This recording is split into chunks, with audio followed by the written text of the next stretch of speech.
तो हमें पढ़ना है force and laws of motion. तो force and laws of motion में क्या है, फोर्स तुझे पता ही है क्या होता है, पुश और पुल, किसी चीज़ को खींचना या फिर धक्का देना फोर्स कहलाता है। तो अब हमारे पास यहाँ पे है F equal to M A. क्या है?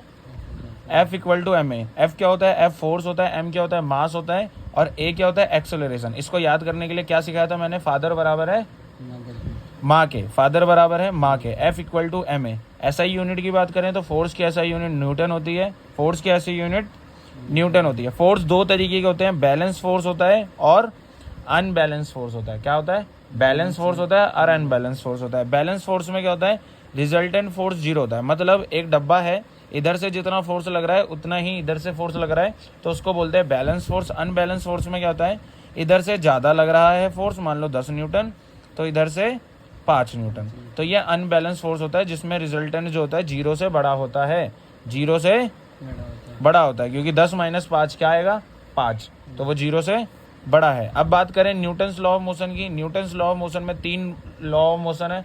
सबसे फर्स्ट लॉ ऑफ मोशन, फिर है सेकंड लॉ ऑफ मोशन, फिर है third law of motion. First law of motion में क्या है? फर्स्ट लॉ ऑफ मोशन में क्या है?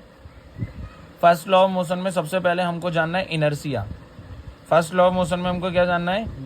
इनर्शिया। तो सबसे पहले मैं आपको बता दूं, फर्स्ट लॉ ऑफ मोशन आपको बताता है if the body at rest remains at rest, if the body at motion remains at motion. अगर कोई बॉडी रुकी हुई है तो वो रुकी रहना चाहेगी, अगर कोई बॉडी चल रही है तो वो चलती रहना चाहेगी, until an external force applied on it, जब तक उस पर कोई बाहरी बल ना लगाया जाए। अगर एक बॉल चल रही है तो वो चलती रहना चाहेगी, अगर एक बॉल रुकी हुई है तो वो रुकी रहना चाहेगी। कब तक रुकी रहना चाहेगी? जब तक उस पर कोई बाहरी बल ना लगे, फोर्स ना लगे, ठीक है। तो इनर्शिया हमको वही बताता है, tendency to resist the change, जो चेंज आने की प्रोबेबिलिटी है